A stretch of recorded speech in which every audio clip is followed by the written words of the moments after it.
buenos días. Hoy tendremos una charla acerca de hipertensión arterial.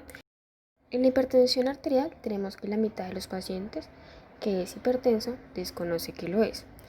De ese 50% que conoce y sabe que es hipertenso, el 50% nada más recibe tratamiento y a su vez ese mismo 50% que recibe tratamiento alcanza la mitad de un objetivo de la presión arterial. ¿Cuál es el objetivo de la presión arterial normal? Es menor de 140/90. La hipertensión arterial no da síntomas, es un asesino silencioso, es como la punta de un iceberg, no dice nada y por debajo hay un montón de factores de riesgo. Estos factores de riesgo los tocaremos más adelante. Hay que tener en cuenta el porcentaje y la población de pacientes hipertensos. Podemos separarlos en antes de los 50 años y después de los 50 años. Antes de los 50 años podemos ver que es muy frecuente que la prevalencia de la hipertensión sea más común en los varones, pero a partir de los 50 años, debido a la etapa de la menopausia, bajan los estrógenos, suben los andrógenos y la prevalencia se invierte y aumenta en el sexo femenino y además supera a los varones. La hipertensión arterial es una elevación de la presión arterial que afecta a una parte muy importante de la población adulta. Cuanto más elevadas estén las cifras, aumenta la morbilidad y la mortalidad de las personas. Debemos tener en cuenta que esta enfermedad afecta tanto a hombres como a mujeres. Se define como presión arterial una presión arterial sistólica mayor de 140 o una presión arterial diastólica mayor de 90. ¿Cómo se manifiesta la hipertensión? En algunos de los pacientes se puede ver que presentan dolores de cabeza, sensación de vértigo, visión borrosa, zumbido en los oídos, cansancio. Sin embargo, en otros el aumento de la presión arterial no produce síntomas.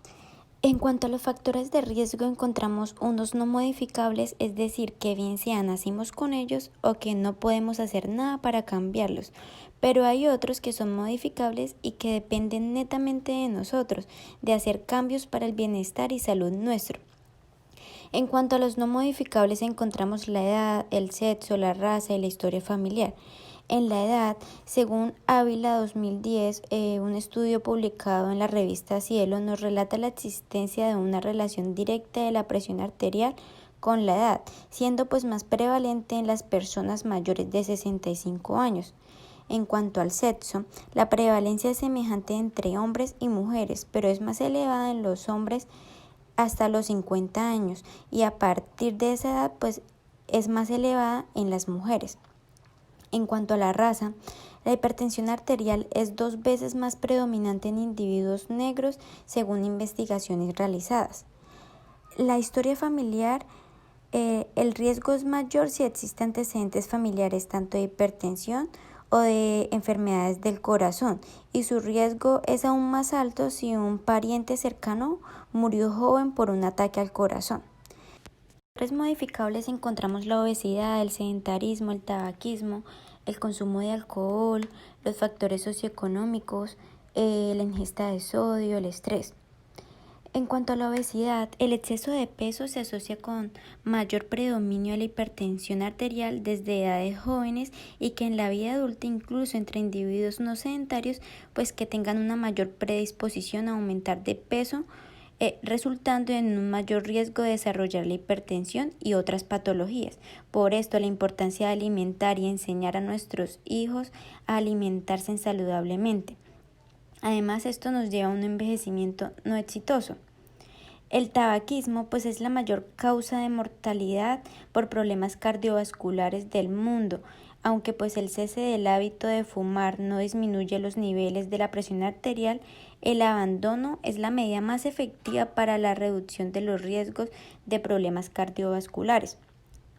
El consumo de alcohol, según Ávila 2010, un estudio publicado en la revista Cielo, la ingesta prolongada de alcohol puede, además de aumentar la presión sanguínea, aumentar la mortalidad cardiovascular.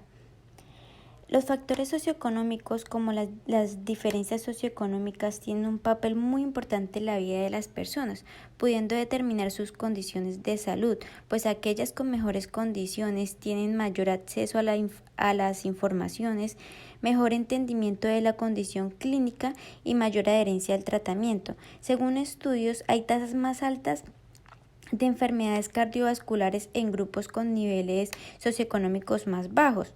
Y la baja escolaridad pues también está asociada a mayores tasas de enfermedades crónicas como por ejemplo la hipertensión arterial. La ingesta de sodio, según estudios realizados en varios países, el consumo de sal excede los límites máximos recomendados para la ingestión. Sabemos que la restricción de sal acompañada de hábitos alimenticios saludables contribuyen a la reducción de la presión arterial, pudiendo llevar a la reducción de la ingesta de los antihipertensivos. En cuanto al sedentarismo, varios estudios nos muestran que la actividad física reduce la incidencia de la hipertensión arterial. Además, reduce la mortalidad tanto por problemas cardiovasculares, independientemente de la presión y de otros factores de riesgo. La actividad física disminuye la presión sanguínea, prediciendo un envejecimiento saludable. Y por último, el estrés constante, pues también se ha relacionado con la hipertensión arterial. Diagnóstico de la hipertensión arterial. El diagnóstico de la hipertensión arterial se va a basar en la medición de la presión arterial en la consulta médica. Se considera a un paciente como hipertenso cuando presenta repetidamente cifras mayores o iguales a 140/90 milímetros de mercurio. Debemos tener en cuenta el ambiente y algunas recomendaciones antes de la toma de la tensión arterial. Entre estas encontramos como que sea tomada en una habitación tranquila, con temperatura confortable. Antes de las mediciones se debe evitar que el paciente fume, que no haya consumido cafeína y que no haya realizado actividad física. Al igual que el paciente permanezca sentado y relajado durante por lo menos 3 a 5 minutos. El paciente debe estar sentado, el brazo debe descansar sobre la mesa con la mitad del brazo al nivel del corazón. Debe estar respaldado en la silla, las piernas sin cruzar y los pies planos en el piso. La presión arterial en el consultorio mayor a 140/90 milímetros de mercurio nos va a indicar una hipertensión arterial. Para su confirmación tenemos la monitorización ambulatoria de la presión arterial, conocida como MAPA.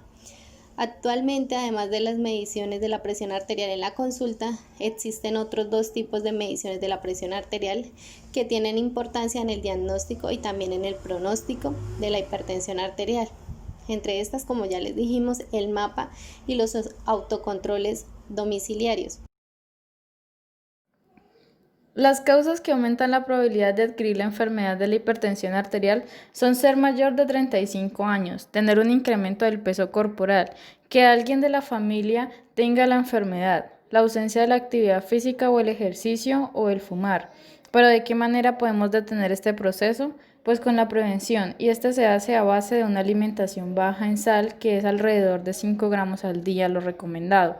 Esta también debe ser saludable, por lo tanto tiene que tener su porción de carbohidratos como son el arroz, la papa, el plátano, la yuca, su porción de proteínas como son la carne de res, de cerdo, pollo o pescado, las verduras y las frutas, las que usted desee, los lácteos o sus derivados como son la leche, el queso o el yogur. ¿Cómo deben ser estas porciones? Para hacer una referencia, mire su mano y más o menos lo que mide su palma, esto debe ser su porción indicada, así como también lo muestra la imagen. Si vemos a la parte derecha, encontramos que si juntamos las 2 manos podría ser la porción de verduras que podríamos tomar.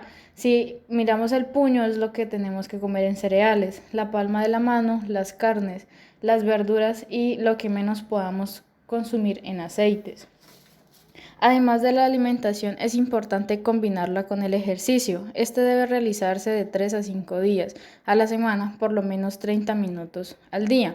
Se debe realizar de manera progresiva, o sea, sin llegar al esfuerzo el cuerpo en el ejercicio para ir tomando resistencia poco a poco. Hay que recordar que el ejercicio es fundamental para las personas que ya están en sobrepeso o obesidad, ya que este debe ser adecuado. No es recomendable el uso de los suplementos dietarios, el consumo de las bebidas alcohólicas, el fumar o las situaciones estresantes en el lugar donde se elaboran. Como tratamiento no farmacológico. Este requiere la misma importancia del farmacológico, pues para tener un tratamiento exitoso se deben llevar los dos de la mano. Consiste en realizar cambios en el estilo de vida saludable del paciente, como por ejemplo una alimentación sana, rica en frutas, verduras, productos lácteos bajos en grasa, carnes como el pollo y el pescado y alimentos bajos en sal. Se dice que al día se puede consumir máximo una cucharadita medidora de café.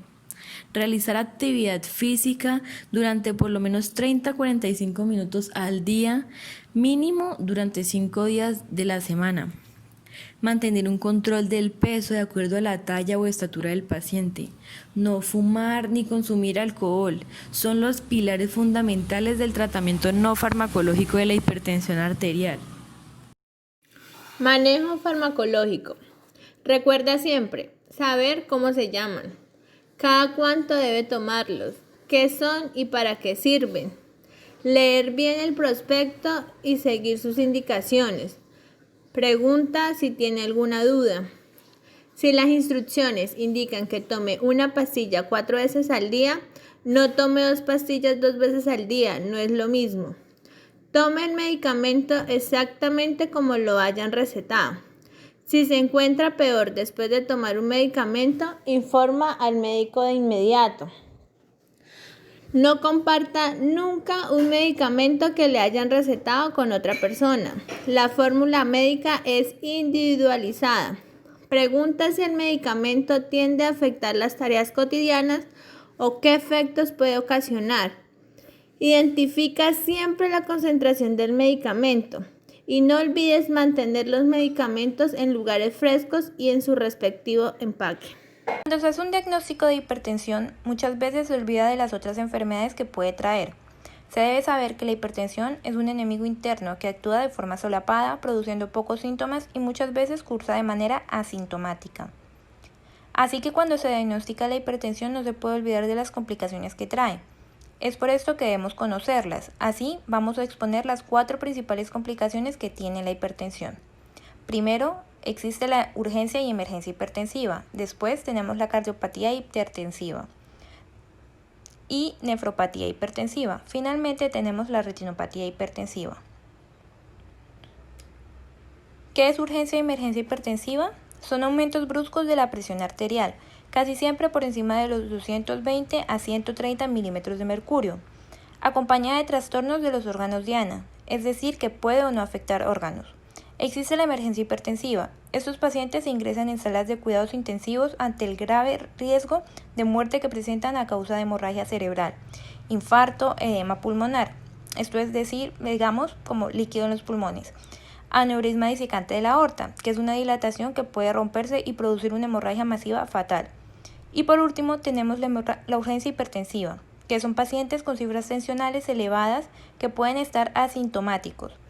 Sin embargo, los dos serán tratados lógicamente de manera diferente, acorde si es una urgencia o una emergencia hipertensiva. ¿Qué es la cardiopatía hipertensiva? La hipertensión puede afectar a largo plazo a casi todos los órganos y sistemas del organismo, afectando también al corazón.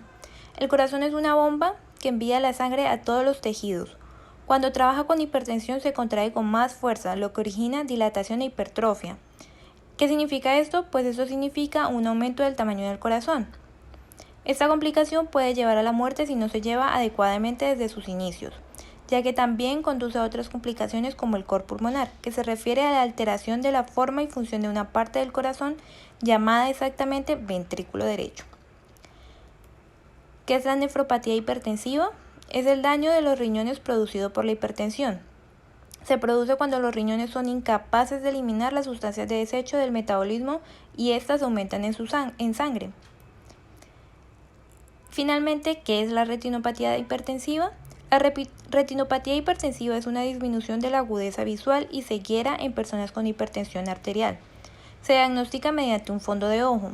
Es un procedimiento que realizará el médico, el cual consiste que con un aparato especial llamado oftalmoscopio se mira el ojo para ver cómo se encuentra. Se recomienda este procedimiento al menos una vez al año a los pacientes hipertensos.